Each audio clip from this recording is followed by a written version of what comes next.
Hello, everyone. If you like what I'm doing here, please consider subscribing, liking, and commenting. It would really help the channel out quite a bit. Thank you very much. Broadway's My Beat. From Times Square to Columbus Circle. The gaudiest, the most violent, the lonesomest mile in the world.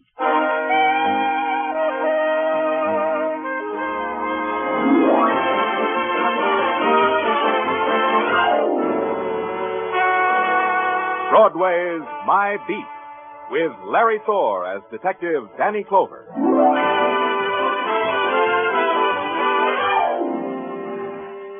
Broadway. It's a journey some people have to make. A journey that ends in a screaming, blinding furnace of light, or ends in darkness, cool and still. You walk it with a quick puppet strut of slapstick, or you walk it slow. Slow like the last walk you'll ever take. Whatever way it is, it's My Beat.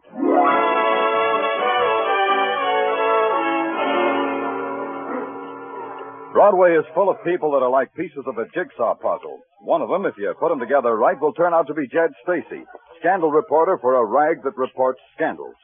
If it's a hot August evening and he's wearing his Hollywood shirt and yellow silk mohair pants, $90 the outfit, he'll buy you a free meal for a price.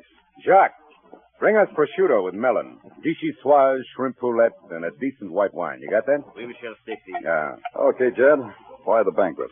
Ah, you know me, don't you, Danny? I don't give nothing for nothing. I don't get nothing for nothing. Yeah, that's life, like Jacques says. Yeah. Look, Danny, I got a note in the mail today. A typewritten note. I want to read it to you. Something you wrote? No, this has class. Here's what it says. Dear columnist, if you need a prophecy, here's a prophecy. A girl, Jane Darnell, will be found murdered tonight. That's a prophecy. Now, just checking, Danny, you got a corpse named Jane Darnell? No. Give me that note. Give it to me. Sure. Here, Danny, I'm through with it. It'll be in my column tomorrow anyway. It's all set up. Why didn't you give me this before? Ah, you know us scribes, Danny. We clutch things to our bosom. Besides, what good would it do you? If Jane Darnell is going to be killed, how would you stop it? You'd play nursemaid to a murder for a beat, wouldn't you, Jed? You're getting too large, kid. Too large. Take it easy, Danny. First, you got to find the little lady. It's a tough thing to do. Even for a guy like you, it's a tough thing. There's a telephone call for you, Monsieur Stacy. No, thanks, Jack. Plug it in here, will you? Oui, Monsieur. Excuse me, Danny. Yeah? Yeah, this is Stacy. Where? Okay. Yeah, you get a fin. Yeah, the same to you. Come on, Danny. We going someplace? Yeah, to the room of a Jane Darwell. She's asleep in it, Danny. Dead asleep. Just like I prophesy in tomorrow's column.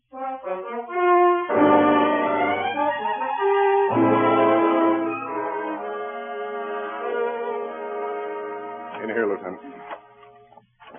Right over there on the bed. Yeah, Sergeant, I see. Strangled, huh? With a silk stocking. I'm not a guy who knows about a thing like this, Danny, but it looks like the murder weapon is a pretty inferior piece of merchandise.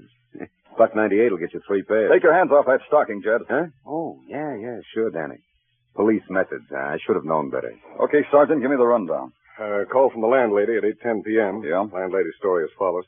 She returned here at 5 after 8, and then she... Where'd she return from? Corner bar. She spent the afternoon there singing Ghost Riders in the Sky and nursing a 10-cent beer for 6 hours.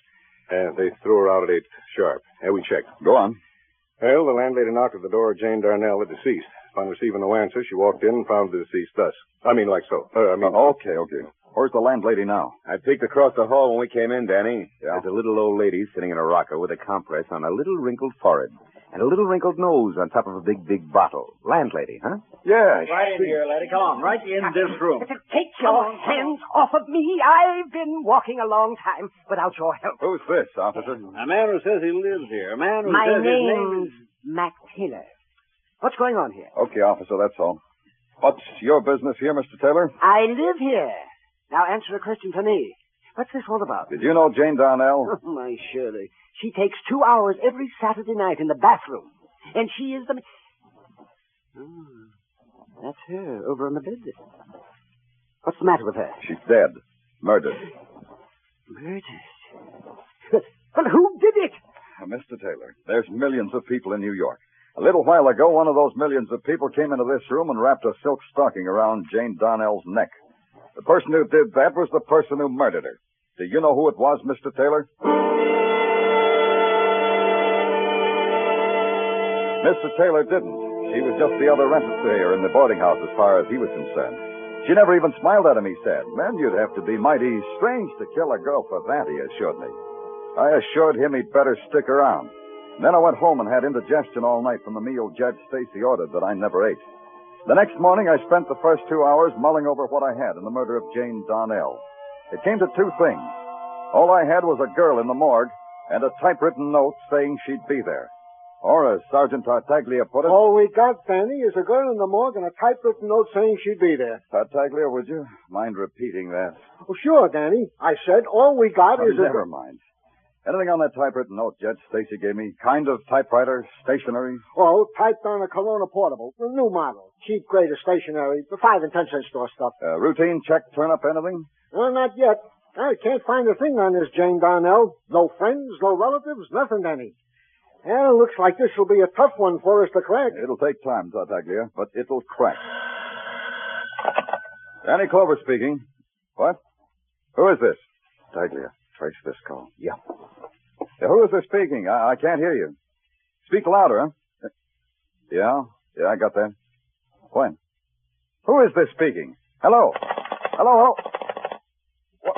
What? Oh, look, operator, I was talking to someone when we were cut off. I see. Well, thank you, operator. Tartaglia! Calm and efficient service, You traced Danny. the call? Oh, sure. Well, what? You traced it to a phone booth in Grand Central Station. Oh, fine. That call was important? Tartaglia, I was just speaking to a murderer. Yeah? Well, what did he have to say? A murderer? Yeah, a murderer who was disguising his voice. He had to say just this. He had to say he did quite a job on Jane Darnell, and tonight he was going to do a better one on a friend of hers. A friend named Mary Smith. Mary Smith? Hey, I know a Mary Smith. Which Mary Smith, Danny? Which Mary Smith?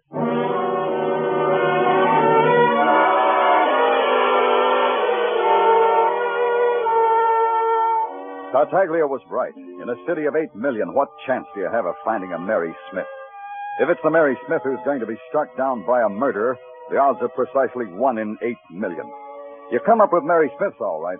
You trace one of them to Sing Sing, where she was doing 20 years for dynamiting a bank. Another Mary Smith left her husband's bed and board in Poughkeepsie. And you talk to a Mary Smith who says... Mister, my name's Mary Smith, and I know a secret. Humpty Dumpty sat on a wall. Humpty Dumpty had a good time. So you try again. Forgive me, sir, for have kept you waiting. It wasn't my hour for meditation. Are you Mary Smith? Yes, of course I am Mary Smith. In China, my name is Lesu.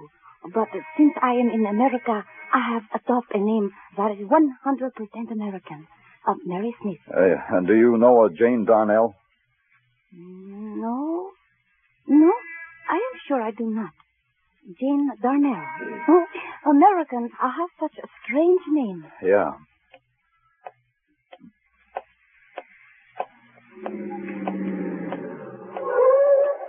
Danny!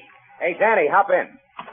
I want to take you someplace where maybe you ought to be. Move your hearse out of the way, Jed. I might scrape the polish with my shabby squad car. Oh, now, Danny, you don't like me anymore. That hurt. I like you. Now, will you move your car? They told me at headquarters you'd be here. Now, look, if you check with me, I could have saved you wear and tear, Danny. I'll make a note. Always check with Judge Stacy. He'll save you wear and tear. Or maybe I can buy it tomorrow for a nickel. You're fighting me, boy. You're fighting me. Get out of my way. You got nothing to say to me. Nothing I want to hear. You'll want to hear this, Danny. The Mary Smith you're looking for, I know where she is. Where? If we're still friends, I'll tell you where. Cut it down to a number in a street. 10 West 16, Danny. A sordid walk-up, a scabrous How do you know so much, paper boy? Anonymous phone call, Danny. Anonymous voice. Voice gives me address and particulars. Particulars? Anonymous girl named Mary Smith. Now we're friends again, huh, Danny? Huh?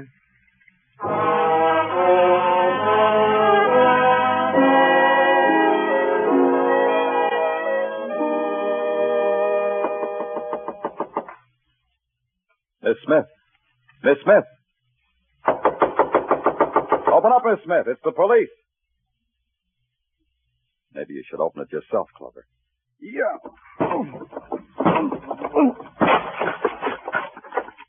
Miss Smith. The girl named Mary Smith was home. She wasn't anonymous anymore. The scrawl of blood on her clean cotton dress gave her an identity. And the ice pick thrust deep into her throat was like an ugly pin that held her in one place in one time. And death hadn't yet washed away the torture and the strain and the horror that was frozen in the carved lines of her body. The draft from the door I had crashed open moved her hair in gentle whirls away from her face. Then I saw her hand holding something tight, like a claw. It held onto it tight. It was a typewritten note. It said, "What girl next, police? What girl next? I give you a riddle. There were two that will be three. Who will it be? Who will it be?"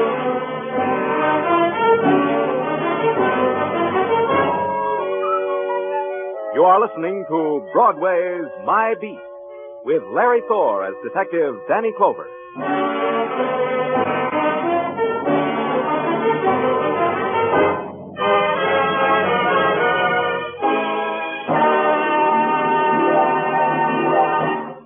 Those two outstanding adventure shows, Escape and Crime Photographer, will bring you new thrills, new chills, just a little later tonight. Casey, Crime Photographer, will encounter a wealthy stamp collector, his two sons, and a strange murder in Death of a Stranger. Escape will present another Thursday thriller in Red Wine by Lawrence Blockman. This Thursday, every Thursday, hear Escape and Crime Photographer on most of these same CBS network stations. Now back to Broadway's My Beat.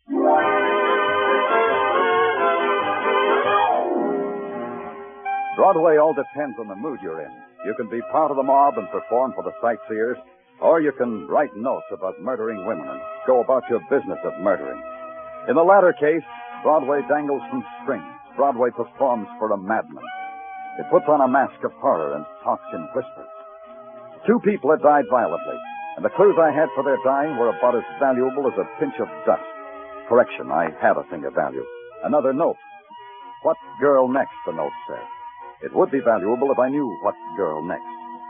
The only ray of sunshine at headquarters next morning was a police sergeant named Tartaglia, who did all sorts of remarkable things with details and file cards and pencil sharpeners.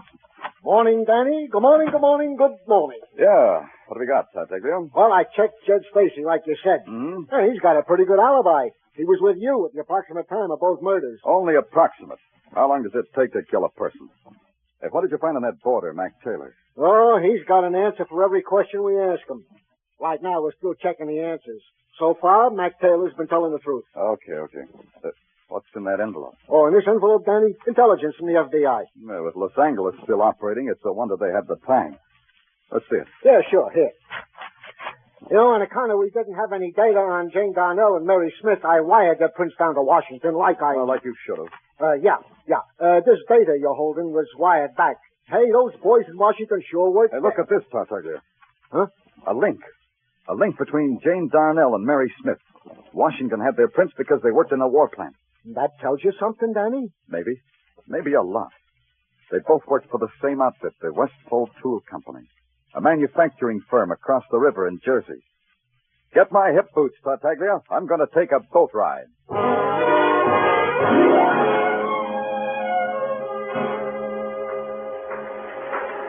You want to see me? You're the foreman? Yeah. Can't we go somewhere where we can talk? What? I said, can't we go... Let's go somewhere where we can talk, huh? Yeah. Oh, what do you want to see me about, mister? I'm Danny Clover, New York Police Department. Oh, glad to know you. I'm Freddie Ney, Punch Press Department. You've been working in this department long, Mr. Ney? Oh, 10 years. Why? Try this in your memory. Jane Darnell and Mary Smith. What does that do to you? Jane Darnell, Mary Smith, Oh, yeah, it does something to me, all right. Yeah, they worked here side by side in my department, right through the war and after we converted automobile parts. And what else? Well, they quit about a year ago, within a week of each other. Within a week of each other, huh? How would that figure, Mr. Ney? Well, they were chummy. Jane Darnell and Mary Smith were in a carpool with another girl. All three of them rode to work in Jane's car. This other girl, who was she? I don't know. She wasn't in my department. Does your personnel department keep records of people who ride together in carpools? No, never did. We got all the paperwork we can handle. Yeah. Where's the phone? Right over there. Thanks. Can I get an outside line on this? Sure. I guess that's about all I can tell you about those two, Mr. Clover. Well, maybe it was enough. Hello? Motor vehicles? Give me registration.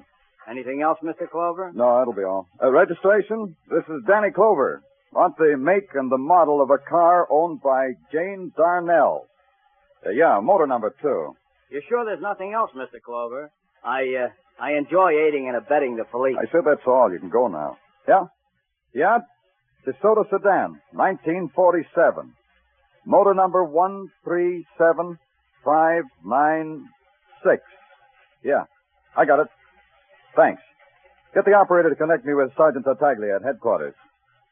Hurry. Tartaglia, Danny Clover, a detail, Tartaglia. A rush job. Fast enough maybe to save a girl's life. Get this. A DeSoto sedan, 1947.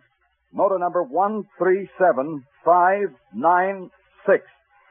Registered in the name of Jane Darnell. Find it, Tartaglia. Find it fast.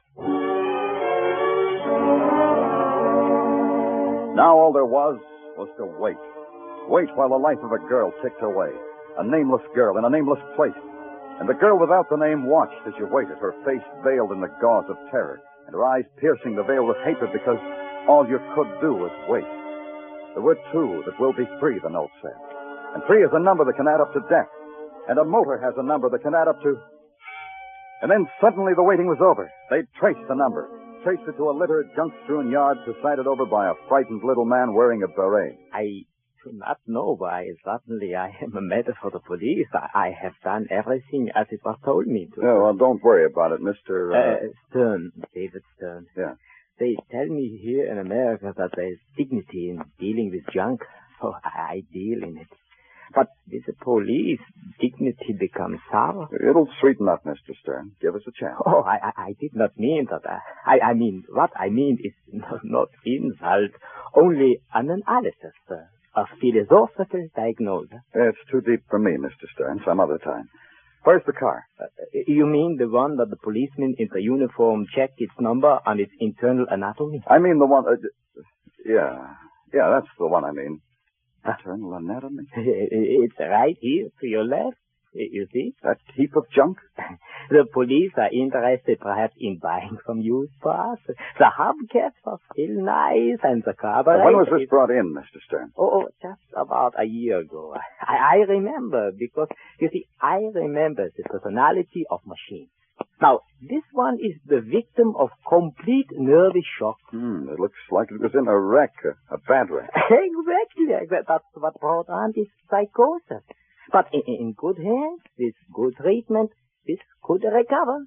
Maybe. Yeah. Well, thanks, Mr. Stern. Thanks. Maybe I ought to start going to night school. You said something?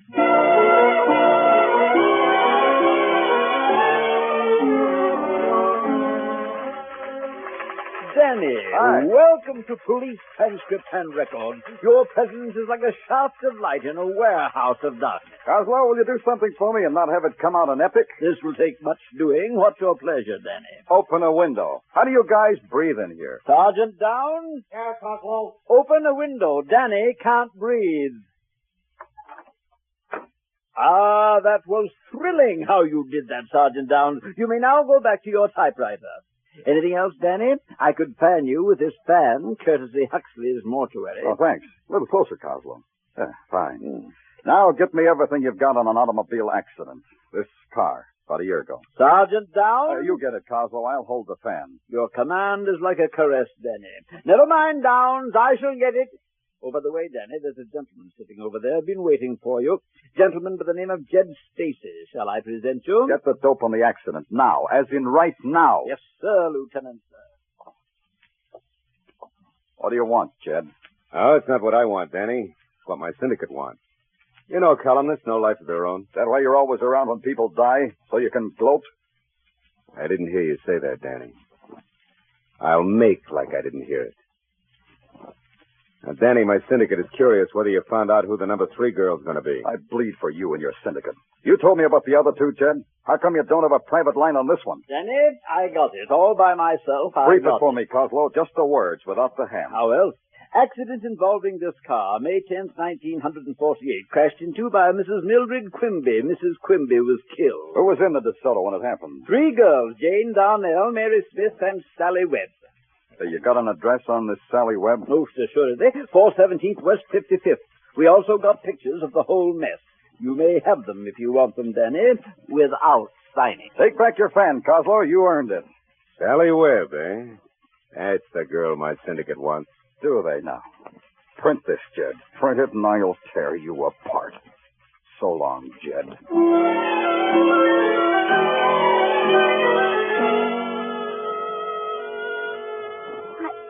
I don't believe you, Mr. Clover. I don't believe you. Why should anyone want to murder me? We're dealing with a madman, Miss Webb. A madman who makes his own reasons. But me? Why me?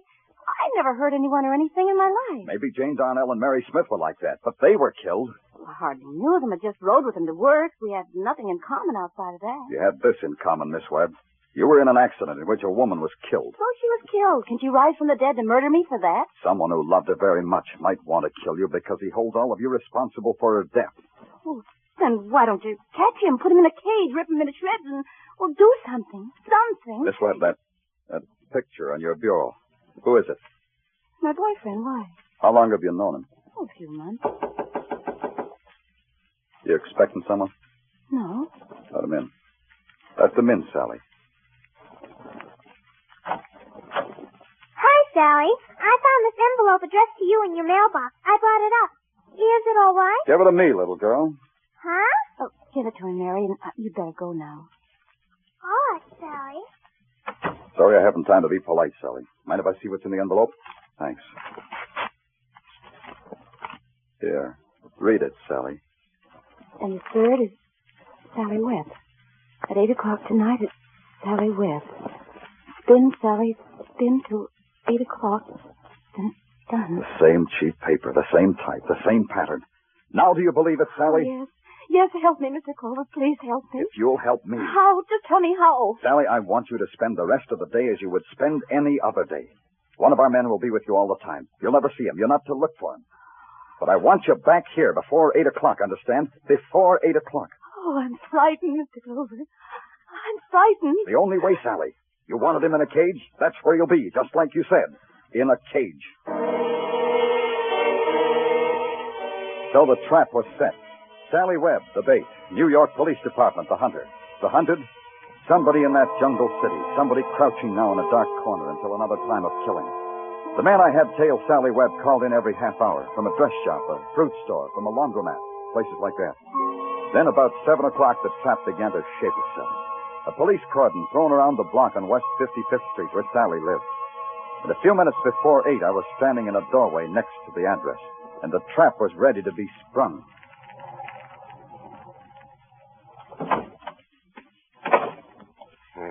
How about those, Lieutenant? How about north and south of 55th Street? They covered? Yes, sir. No one gets through on 8th or 9th. Except the girl. Except the girl, Sergeant, and whoever might be following her. How about our boy, the one you assigned to Taylor? He's got orders to drop out at the corner of 9th and 55th. Now get this, Sergeant. I want your men in uniform to stay out of sight. Plain clothes as inconspicuous as possible. No noise. Yes, sir. That's what I told the men. Who's that? What chowderhead was stupid enough to use his siren? That's probably the patrolman for you, sir. He's siren happy. Well, I hope he's going to be happy pounding the cement in Flushing.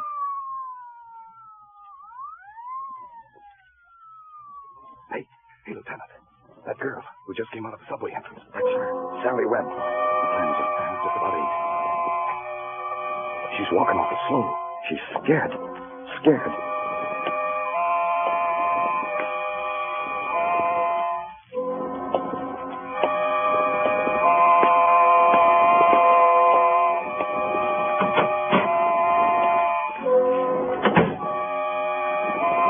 She's inside.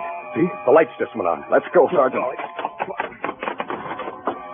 Miss Webb, it's Danny Clover. Danny Clover. Lieutenant.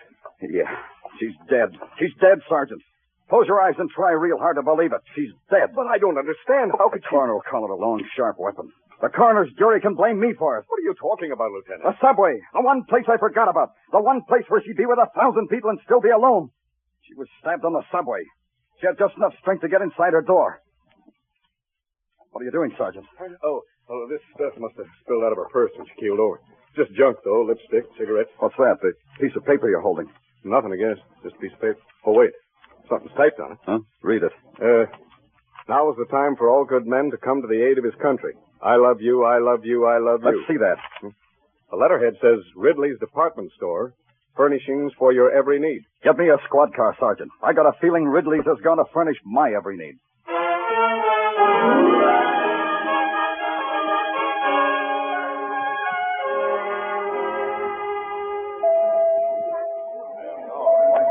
Interested in a typewriter, mister? Oh, I didn't know you worked here, Mac. Mac Taylor, isn't it? The indignant boarder who lived across the hall from Jane Darnell? Yes, this is my place of business. The typewriter department. Yeah. I've got a time card, employee's number, everything. I sell them. You want to buy one? Some other time. Which Corona did you type those murder notes on? Huh? Hey, what do you mean? Sally Webb really loved you, didn't she, Mac? I got proof positive of that. She put your picture on her bureau, and she hung around here and wrote love notes on your demonstrator typewriter. So? Tell me something, Mac. When did you change your name from Quimby to Taylor? We've got a doctor in this department store, Clover. Maybe you need to see him. I have a picture of Mildred Quimby, my wife. What do you know about Mildred Quimby? I said I have her picture, Mac. Here, when she was killed in an automobile accident. Look at it, Mac. Go on, look at it. I'll kill you. I'll kill you. Like they killed my wife. Like I killed all of them. I'll kill you. Mac, put away that gun. This place is filled with people. What do I care about people? My wife is dead. Watch out. Hey, that man's got a gun. This is crazy. Never. Down, everybody. Get out of the way. That man's a killer. Come and get me, Clover. Yeah. There's only one way to get you, Mac. Clover, you can't miss.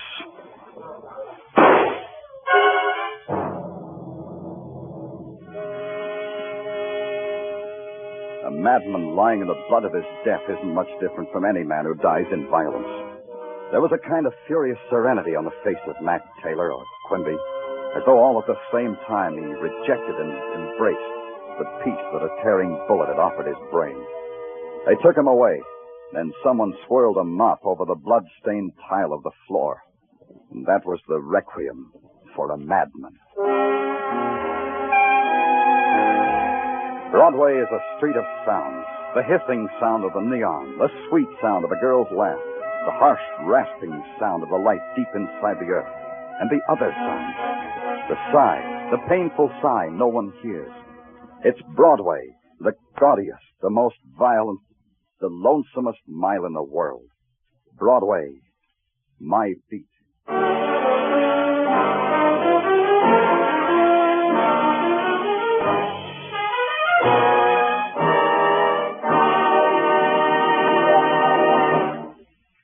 Broadway's My Beat, with Larry Thor as Detective Danny Clover, is produced and directed by Gordon T. Hughes, with script by Morton Fine and David Friedkin.